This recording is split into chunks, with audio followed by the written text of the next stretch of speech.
All right, let us start. Once again, welcome. Interrogating and engaging with academic writing. Structure 2. If you see 2, it means there was 1. You missed 1. I will not move back to 1 today. So let us continue. Structure 2 of academic writing. This workshop focuses on unpacking our writing at university. Academic essays, paragraphs, these are things that you're expected to do, And so we say, let us work with students to provide that necessary support. And this draws on comments that lecturers submit to our unit to say that these are the experiences we encounter when marking the students' work, their assignments, and their exam show that there are areas that indicate gaps. And so it's important that we close those gaps. So I am working with you this afternoon to hopefully close those gaps if there are any, or to re-emphasize what you already know, to sort of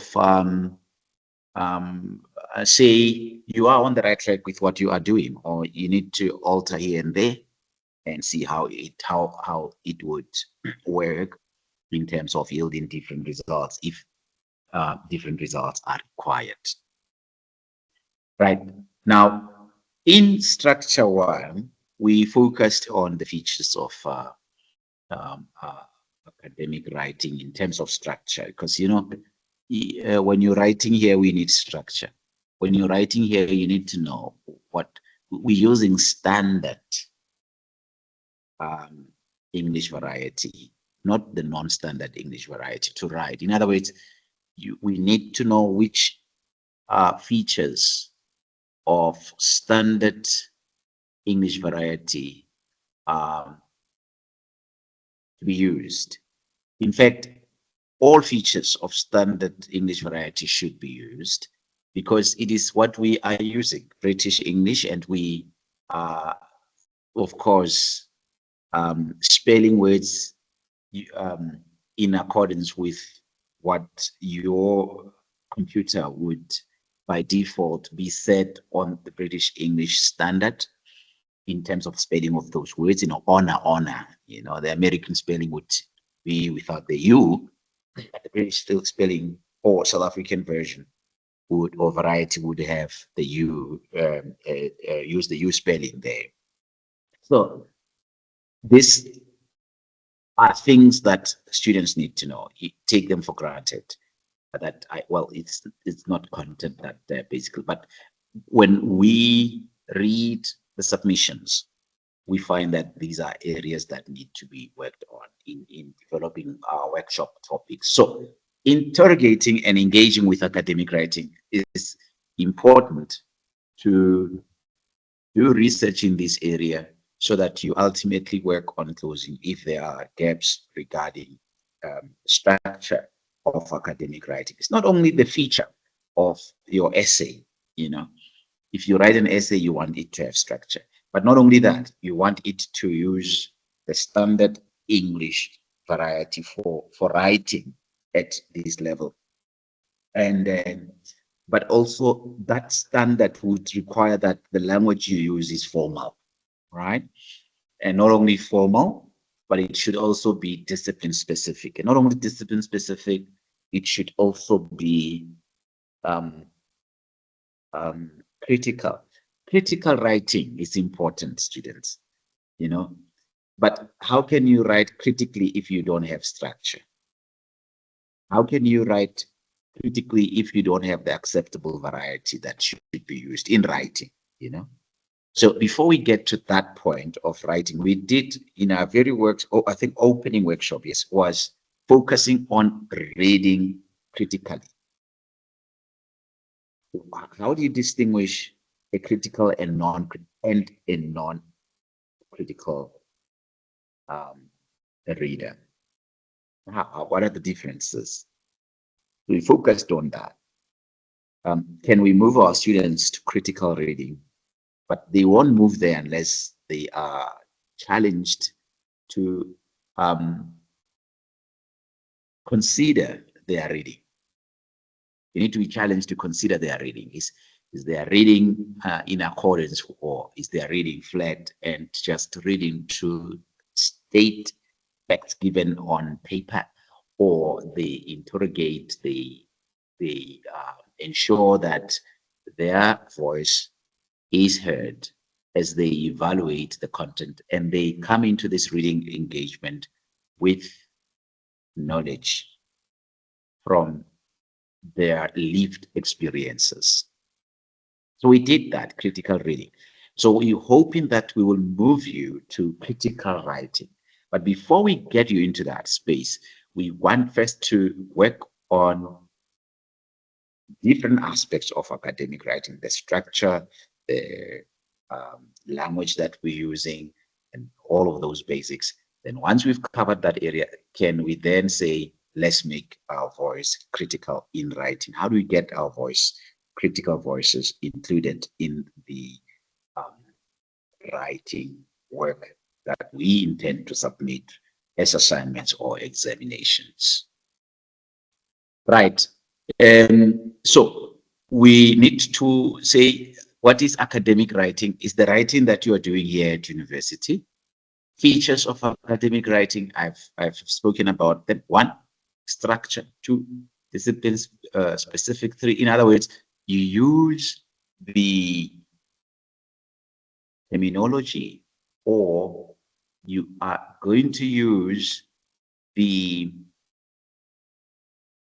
perhaps let me use the word, I'm looking for a word, I'm searching for a word that I could actually use to describe what I am actually saying to you. It's the features, the discipline specific. In other words, we're using vocabulary that is primarily used in a particular discipline or module in our essay writing. You know, you think of law modules. There you would use terminology that is predominating in that particular module in your assignment, right? So it will be very different from an education assignment in terms of just the words that are used, in terms of the vocabulary that is actually used, the kind of words which you are using, or the jargon of education will not be the same as that of the legal studies. So you need to actually find that the words that you are using are reflective of the discipline that you are writing in, and organize those ideas in paragraphs. You remember, speaking of introductions, please, if you are, most of you know how to do it, but you need to organize it in a certain way. But there are body paragraphs also which need to be organized in their own way. And I gave some activities in our previous workshop to students to actually indicate what are those aspects. We'll talk about that, which go into putting an organized paragraph in the body of your essay together. We'll look into that. How about logical connectors or connecting devices? Very, very important to think of connecting devices. This helps your writing to flow, right? It gives your writing the required connectivity using words that helps make it a unit, a unified body of ideas. There are words that you need to use to make it that way. Look into that. And also the conclusion mustn't divert from the essay. It mustn't be a standalone conclusion. It should be a conclusion that really works together as or be part of the unit. It must not be a conclusion that really um, does its own thing. No, it must be part of the body of the essay or body of ideas expressed in the essay. Okay, so we are writing that unified piece. And how do we go about doing it so that it is unified? It shows content unity, it shows logical flow, it shows that coherence and cohesion. These characteristics are there, they're evident. How do we go about doing that? I think this is the primary intention of this workshop, to get students to that point of writing in academic engagements with their modules. Body paragraphs, I mean that section in the middle of between the introduction and body. I know some students have actually indicated what goes into body paragraphs. In other words, they have given us the structure. This is what they said, that there must be a topic sentence. Please make it a point that you begin your body paragraphs with that topic sentence. Don't complicate it. Don't complicate it. Just keep it straightforward. For now, we are working at undergraduate and level. We want to, by the time having you move to postgrad, that we have established that firm foundation at this level. Easy for you to move to postgraduate writing of ideas there. But for now, what is the main idea that the main idea of each paragraph in the body of your essay? Where do you place that main idea? Place it right at the beginning of that paragraph. Begin each paragraph with it. Call that sentence which contains the main idea of the paragraph a topic sentence, right? What else is in the paragraph? The other sentences in that paragraph after the topic sentence, after the first sentence that carries the main idea, the rest of the sentences that follow, they are called sentences that develop or support the main idea or the topic sentence. They just develop that idea or support it to the end. And it says here, once you have written the topic sentences for each paragraph, you have to develop each topic sentence into a logically developed paragraph. Logically developed paragraph. That's what you have to do. Now, the word logically there is very, very key. We want to get to that point where we say, my writing is logical, but I can see the logical flow in my writing. Okay, because you are being deliberate in making a logical decision to have a logical flow of ideas in your paragraph. Develop your topic sentence by presenting the supporting details. Provide those supporting details in order to make your paragraph have the necessary information that a body paragraph should have. These are the features.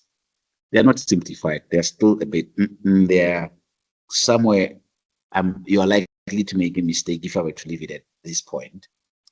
And we're likely to get the same report that there is still a problem with writing at undergraduate level. So I'm going to then have to make you write, have this structure, have the structure of the body paragraph in mind. I'll actually copy this and put it in the chat box so that you can have it. You are likely to make mistakes, be warned. And it's fine. You will make a mistake, and then we will further talk to body paragraphs and unpack them further so that we can get to the specifics of body paragraphs. Yes, we know it's topic sentence and sentences that develop that topic sentence. These are the two key issues that relate to body paragraphs. but there are other things that are also integral. We'll get to them. But I want to give you a mini activity, and let's make those mistakes. And after the other mini activity, those mistakes be rectified. Ne? And then what is left is for me to give you a topic to work with. Please write. Make sure that you write a body paragraph that has lots of mistakes. Based on just this skeletal information, right? Based on that skeleton, you are going to write a body paragraph. You don't write introduction. You already know how to do it. And then I'm looking for a topic. Do you have a topic perhaps in mind? In your module, do you have a topic there? It'll be interesting because I might have to also think how to put it together. Do you have a topic? Can you share a topic? So that it's not mine, it's yours. Do you have a topic, an essay topic, research essay, or any other? Right. I've given you the skeleton there. So I'm going to ask you to put some flesh to it. And I'm allowing you to make as many mistakes as possible. And those mistakes are good starting points. I'm going to find a topic for you, and I'm going to make it very nice to write an essay body paragraph on. Let's see, what do I have?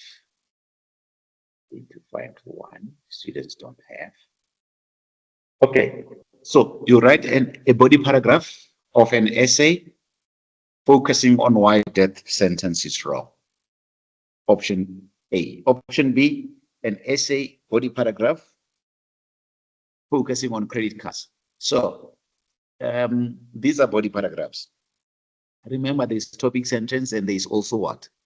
There's sentences that we use to develop the topic sentence or just to clarify, to give more information on the topic sentence. So choose one and then write that paragraph. And remember the skeleton, the framework, use it to guide your writing.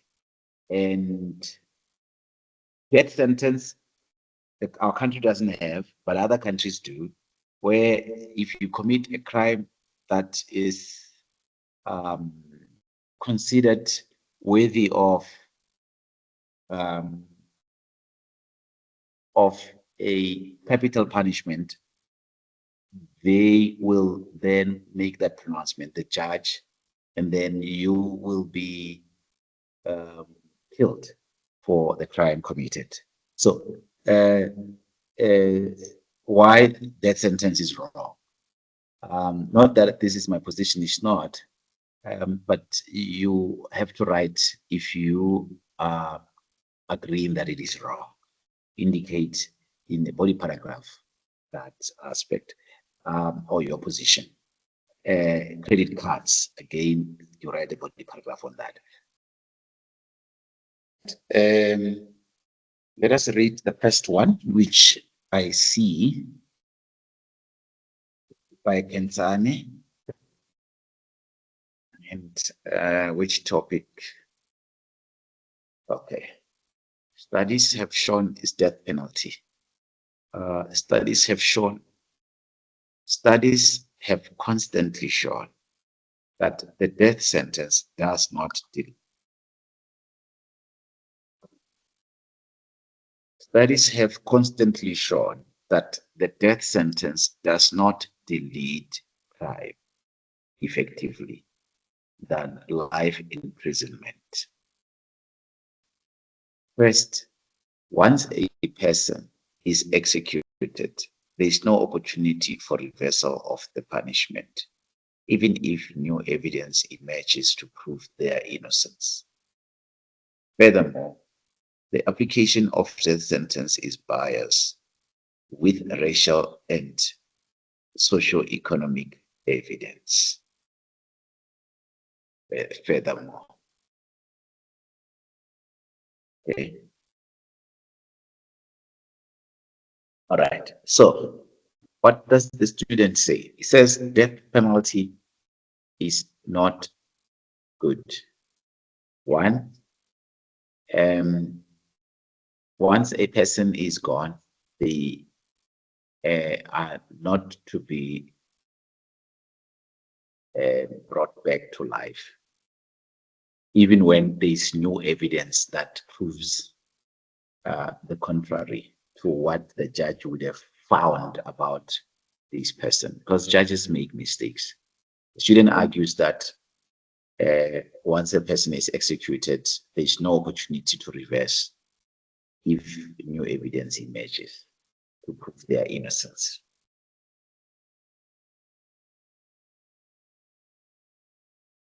So what the student is doing is to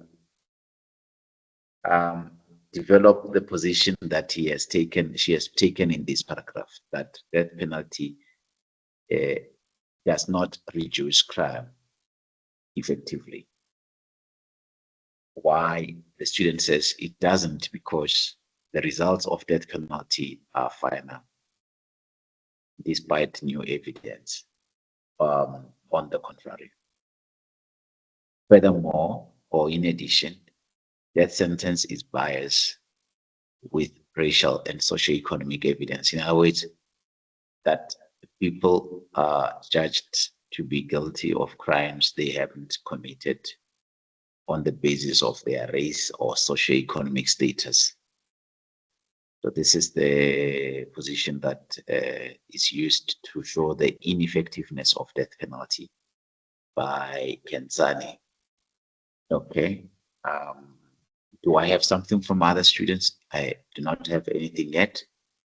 So Kenzani has done that in the form of developing the point made in the paragraph. And Kenzani uses evidence to support the stance. The evidence is that new evidence may emerge and you can't reverse the decision, the original decision. Two, the judgment can be biased against the accused on racial socioeconomic status of the accused. Those are the reasons that are used to support, or evidence that is used to support the main idea. Thanks, Kansani, for your participation in this activity. And now, what does this show? Are there mistakes? Are there errors? No, I don't find any.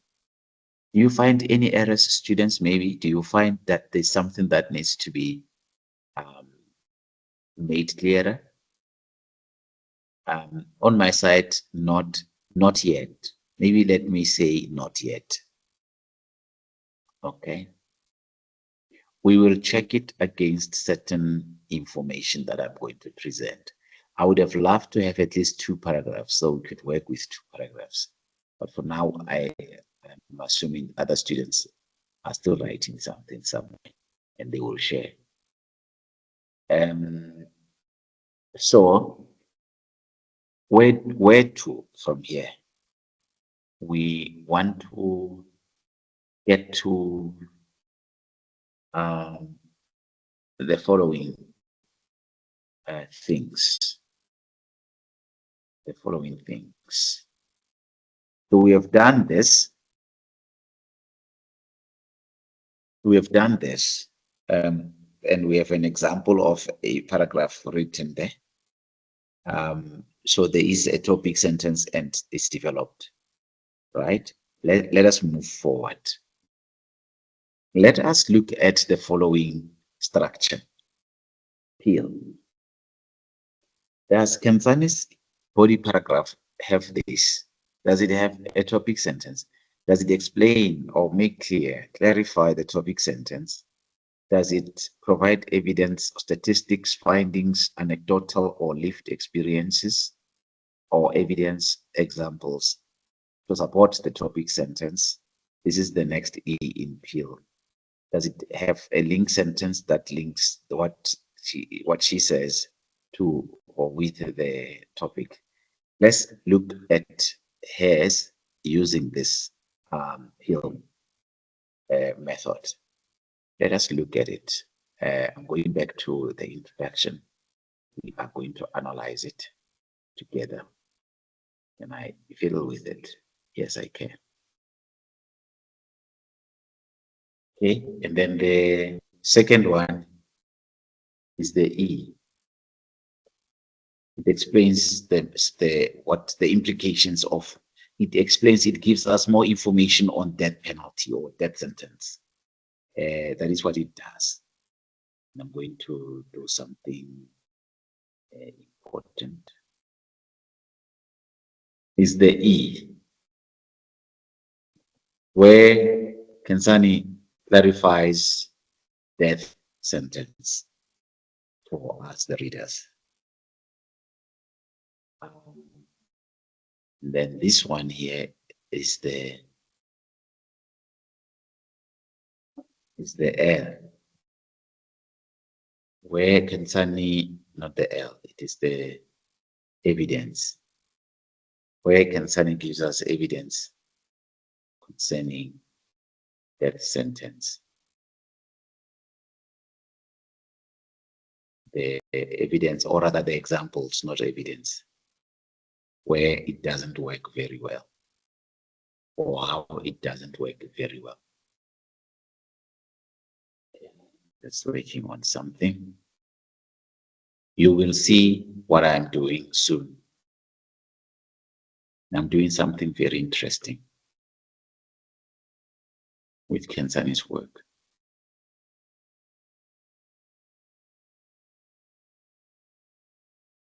Right, and this one here is evidence, or rather examples that Kansani gives to support that topic sentence. Right, now, obviously this was used for practice. Can you see what I was doing as I was working with? I actually highlighted the structure for us to see where things are. What I did is this. What I did is, if you look at the body paragraphs there, it says it should start with the main point or the topic sentence. Does it start with the main point or topic sentence? Yes, it does. Then you explain or make clear the topic sentence. Does it explain or make clear the topic sentence? Yes, it does. Provide evidence in the form of examples. Does he or she provide examples? Yes, she does.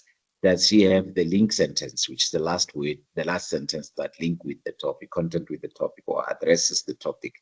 I don't see it in Kansani's paragraph, body paragraph. Otherwise, the other requirements are there. But bear in mind, this is just practice. And if you are writing real things in the exam or assignment, obviously your explanation of the main point may have one or two lines, or one or two sentences. In Kansani's case, it is just one, which is fine for practice purpose and to clarify what she means or she meant by death sentence, the effect of death sentence. Having done so, she then says, these examples explain why death sentence is wrong. And she gives those examples to show.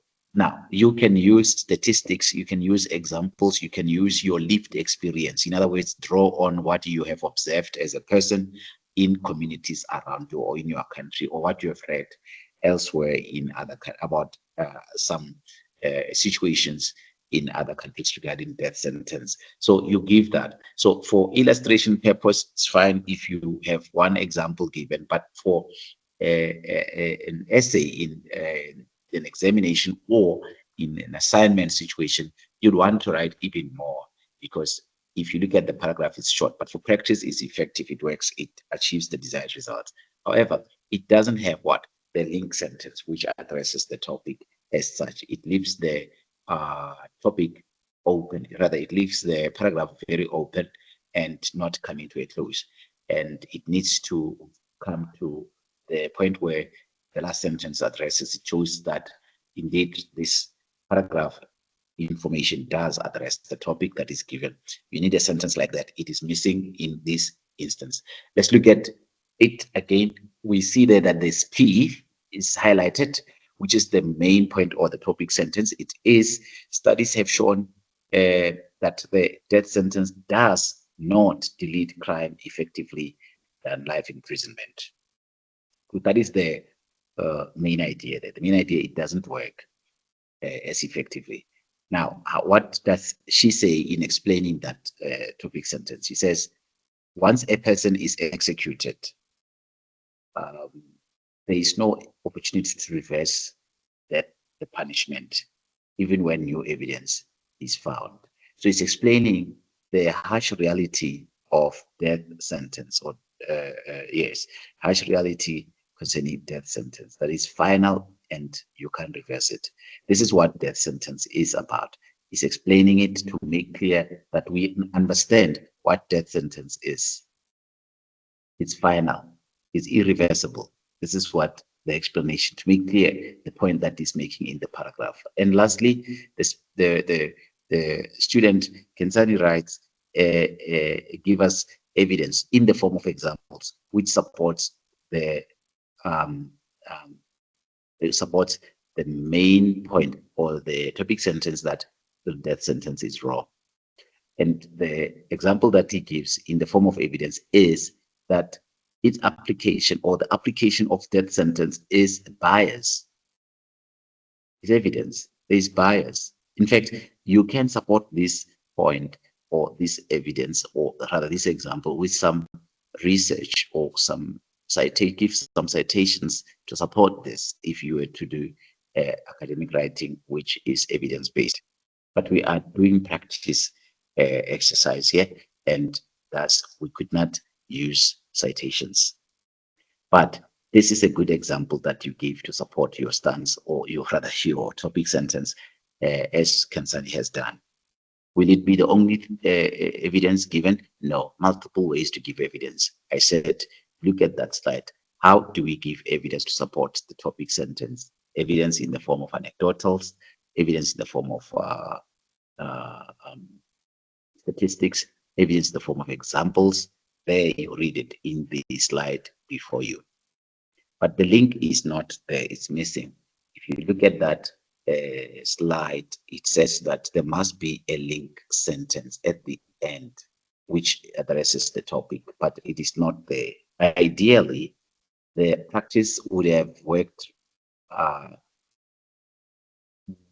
more effectively if we were to read and say in the link, if you look at that slide, I'm hoping you're seeing a slide there.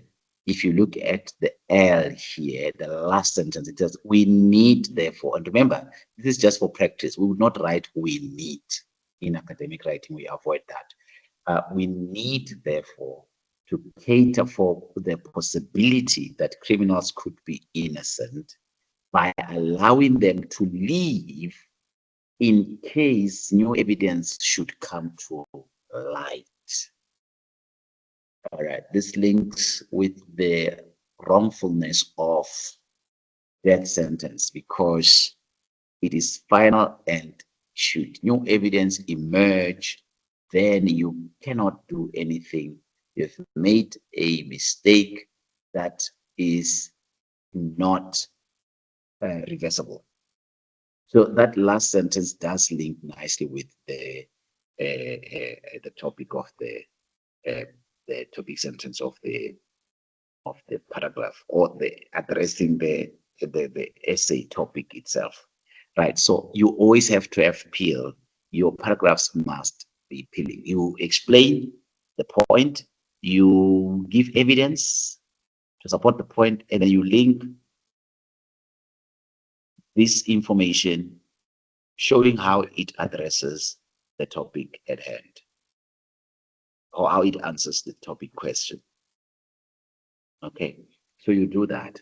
And so we have done it, and we have demonstrated how it should be structured, but the peel method will really guide you going forward in terms of how you should work these things out.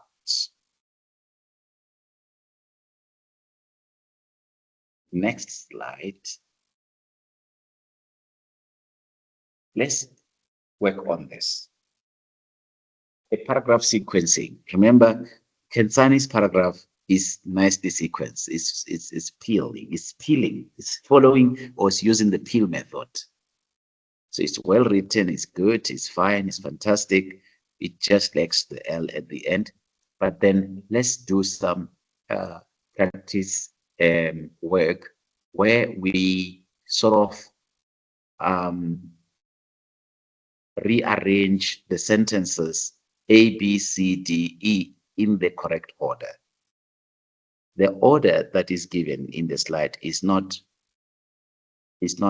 coherent, it's not logical. Therefore, you have to rearrange it in order that the ideas in this or these sentences flow from the first to the last.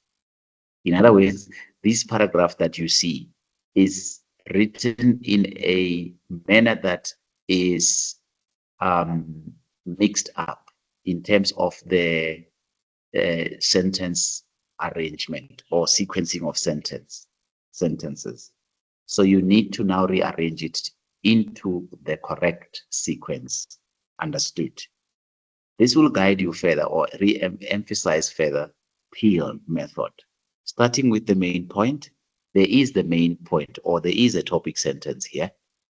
And then explain it and then give evidence and then end with L if there are L's, or rather if there is an L in these sentences. It will be good to see it. But then please do it, rearrange it correctly. Okay. Yes, you can give me the letters. It's D. Yes.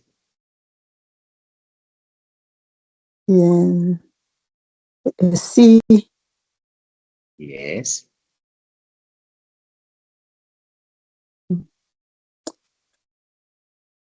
A. Yes. Okay, to this one. Think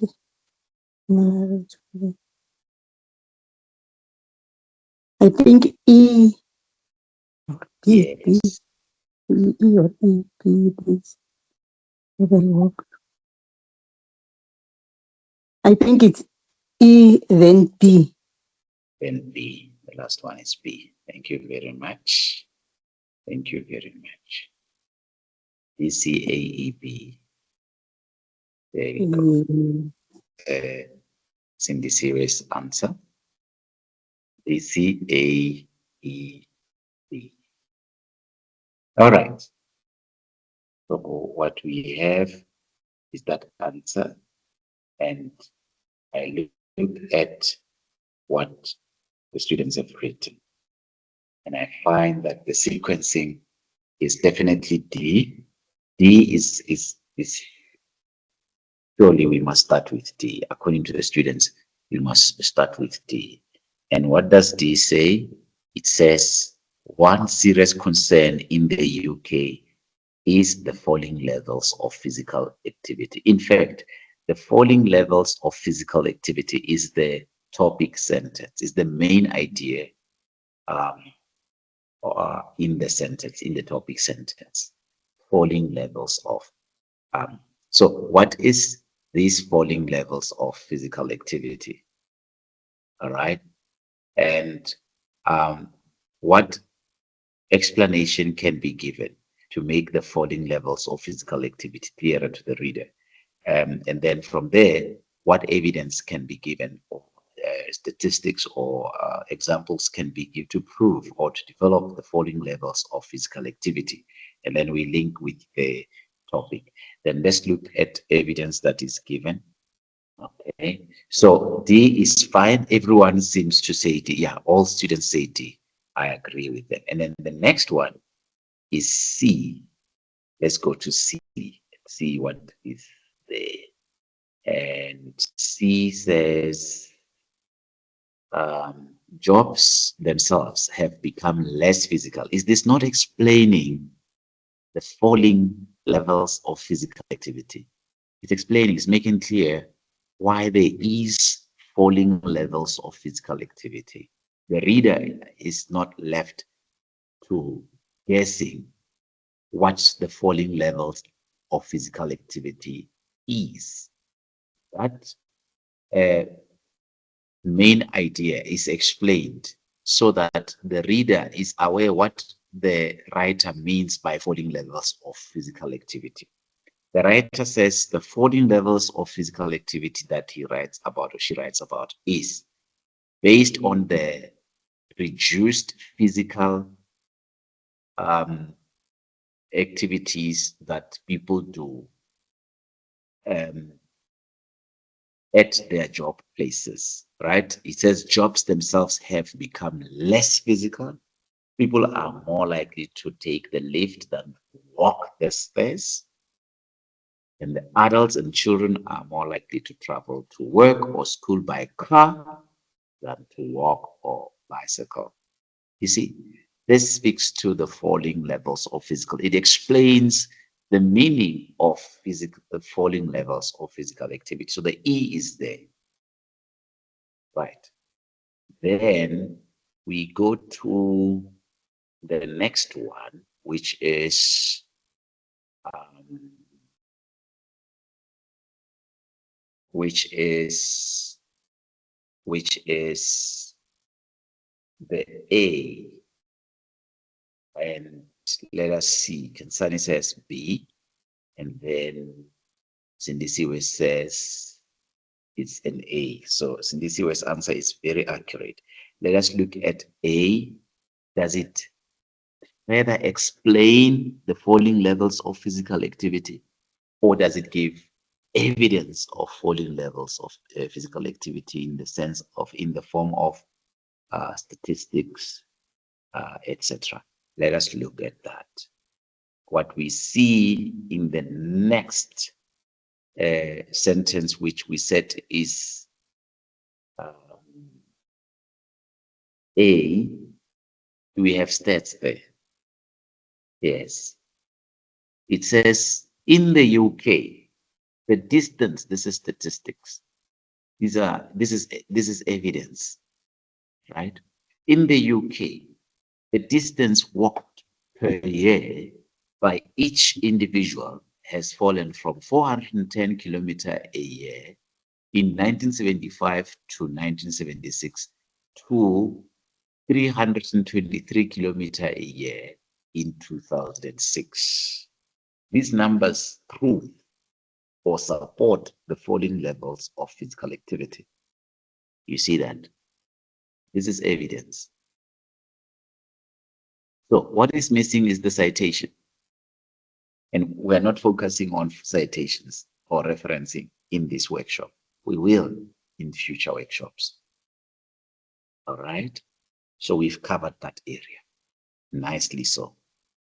So let's then go to the next aspect, which is the L. And let's look at the L. And before we do that, what is the last sentence supposed to be? It's supposed to be the B. And of course, Sindisiwe has B there. Let us look at the sentence itself. The sentence itself says B, these low levels of walking, remember the falling levels of physical activity, contribute to overall decrease in physical activity. Does it not link with the topic? And the topic was the falling levels of physical activity, right? Contribute to the overall decrease in physical activity, in turn leading to a higher incidence of obesity and diabetes. It's a beautiful link. Dangerous in the sense that it actually can escalate to these kind of complications. But the low levels of work contribute to overall decrease in physical activity. So that's the link sentence that the writer has actually come up with. I hope you'll agree with that. It's a lovely paragraph, neatly, it's very logical. It now flows, you know. It flows because from the first to the last. So the main idea, physical activity has dropped. Why? What is this drop? What is this physical activity drop? Jobs are less physical. People are not commuting. Schools, they go by car than walking. Now, the statistics, there's change in terms of the kilometers that or distance that people walk over the years. There's changes in terms of the number of students who are walking to school, and these levels show decrease in physical activity. Look, there's physical activity in the last and there's physical activity in the first. There's a link between this and the topic. You get the point? So your last sentence is the link sentence. That's why it's called a link sentence, right? Then we move to more aspects or evidence of structure in academic writing or in essay writing. We're still focusing on what? Body paragraph.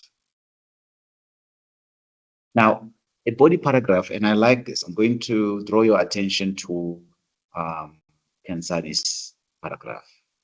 It's a beautiful use of the logical connectors or linking words. Okay, do you notice? Look at this. Firstly, do you see that? This is done to show that Kansani's sentences are linked. How do I put it? To show that there is cohesion or to show connection between sentences or to show relationship between sentences. Yeah, relationship.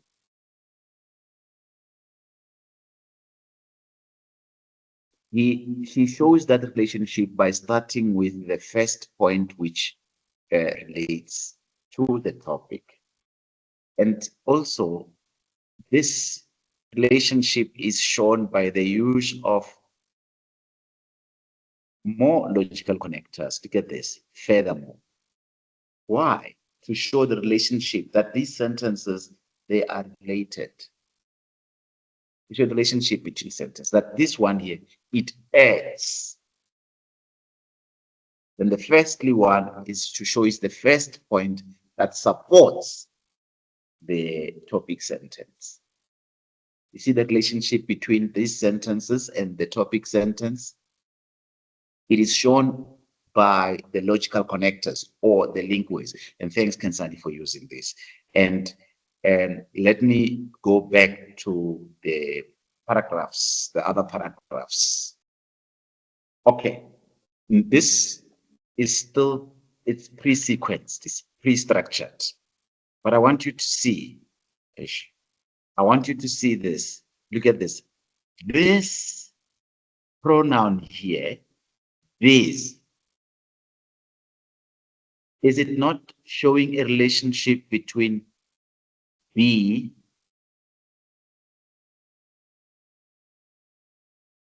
and A? It is. Look at A. In the UK, the distance walked per year by each individual has fallen from 410 to 323 kilometers per year in 2006. Right. So these low levels, what is these? Is a pronoun. What is these referring to? It is referring to the information concerning less walking, which has already been given. So it shows that it is linking with what has already been said. It shows the relationship between the information to be given in this sentence and the information given before it. So this B should be understood together with the other sentences that were used before this sentence that begins with this. I hope you understand. So here we have used a pronoun reference. These are linking devices. These are called cohesive devices, the logical connectors or other cohesive devices that we use. In this case, we have used these as a pronoun reference to refer to the information that has been given. And these low levels of walking, and what is this? It's already given as given information regarding this. I hope you catch what I'm saying. And not only that, look at the other logical connector or linking device or logical connector is similarly. Now, similarly is used to show the relationship between ideas. Here, the idea that is used before the sentence that begins with similarly is a sentence that has similar information to the sentence that begins with similarly. So there is similarities between this one and the one that is used before. The ideas are very similar. So it shows similarity of ideas. That's the relationship that it shows. That there is similarity of ideas between what is going to be said in this sentence that begins with similarly and the sentence that was used or given before, or the idea that was given before. So similarly, the percentage of children, let's see, the E there links with what? Okay. E links with A. You see that? In the UK, the distance walked per year has dropped. Similarly, the percentage of children aged 5 to 10 years walking to school has decreased. This is the same idea of drop in walking. There's similarities there. Hope you get it. So to show that similarity, the writer shows the relationship by beginning the next sentence with similarly. So these logical connectors or linking words are very important. Here they are. They're also called signpost words. And this here you introduce additional information. You are adding, like Kensani has used furthermore to add to what was said before. So when you are adding, you use furthermore or moreover or as well as or additionally. But if you are giving opposite idea, see where I am? You say, if you're giving an opposite idea to what has been said before, you introduce the opposing idea by using the logical or linking device, or in contrast or contrastingly, or nonetheless or nevertheless. If you are giving an example to clarify a point that has been made, you begin that sentence by, for example, as exemplified, for instance, evidenced by, etc. If you are restating or explaining something, restating or explaining, you begin with indeed. If you are concluding or summarizing, you can begin with in conclusion or in summary or to conclude. To show chronological order. First of all, firstly, finally is the last in the sequence. To show order of importance, above all, most importantly. To show results, accordingly. As a result, thus. Therefore. To show comparison, similarly, likewise. Both or also. To show concession, in spite of, although, however, whereas. These are very important for cohesion, to show the relationship, that there is a relationship between the ideas in the paragraph. It shows that it helps to connect the sentences. It helps the sentences to do what? To flow from one into the other. It helps it helps your writing to stick together. It unifies your writing. It sticks together. The sentences, because how do you make them stick? By these linking devices. Now, this sentence sticks to or with the previous one, and this one with the previous one. Like these ideas, they are sticking to each other. At the end, you have a writing that sticks together, you know. And how do you do that? By using these linking words. Okay, hope that has been clarified. Now, let's stick this together by using the logical connectors or linking devices. You may not be accurate.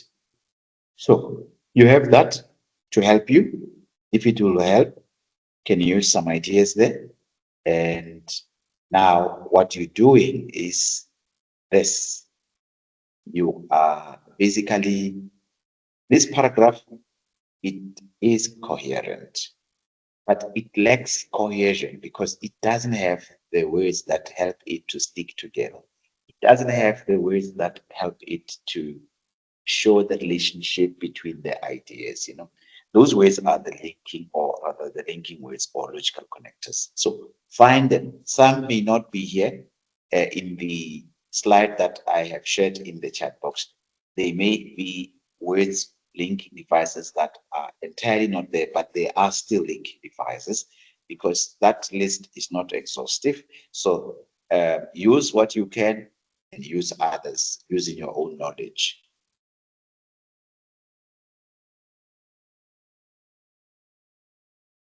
There are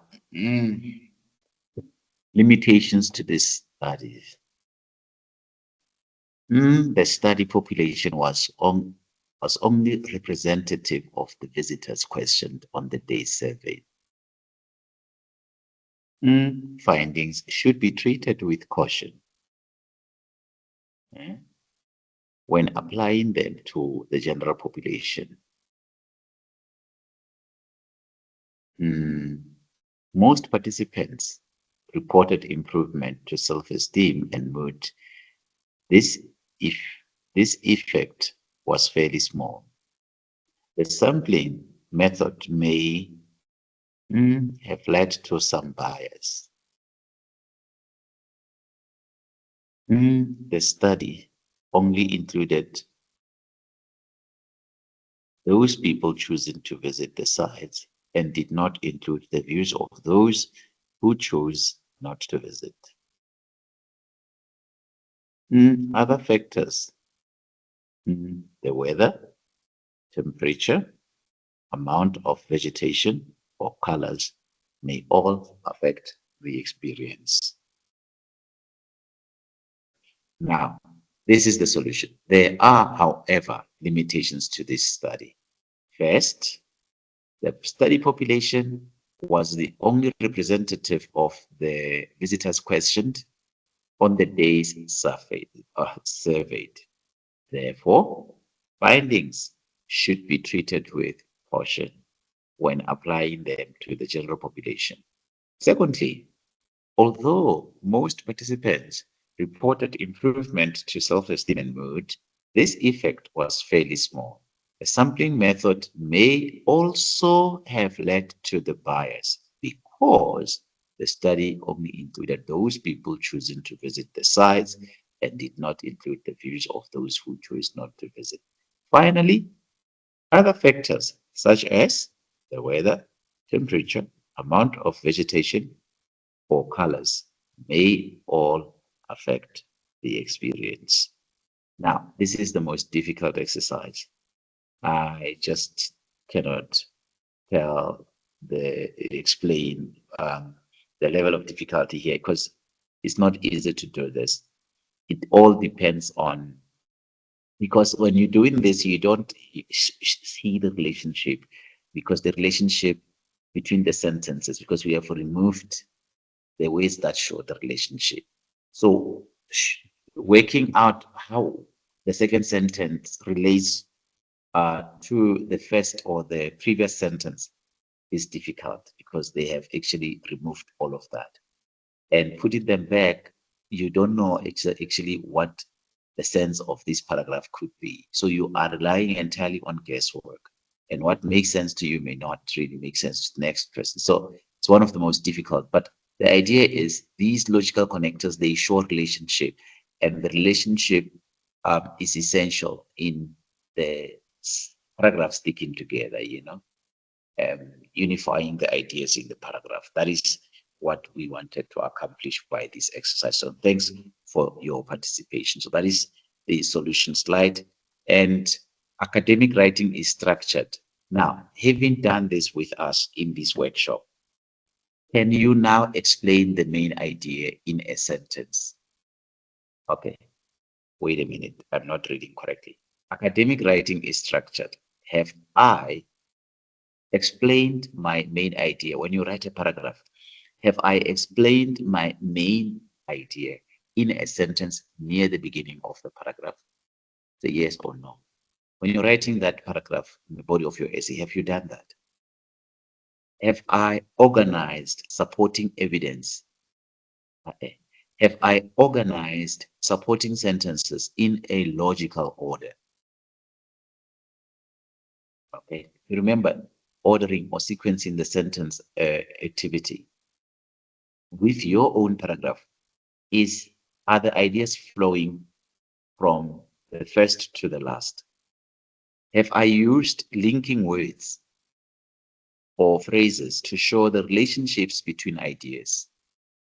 Have I used those logical connectors or linking devices? It must be a yes, yes race right through. Because if your paragraph meets this criteria, then it is fine. Reflection. I can define academic writing that I am doing at university. Key features of academic writing. I know it is structured. I've worked on structure. Organizing ideas in a paragraph. Yes, I can, because I know that the sentences must follow Peel, or the paragraph must be using Peel method. And I'm using logical connectors effectively, yes, to show the relationship between ideas, and for my writing to be unified or to stick together. And writing conclusion, as I said, is something that we can park. Thank you very much, students. Enjoy the rest of the weekend. Bye.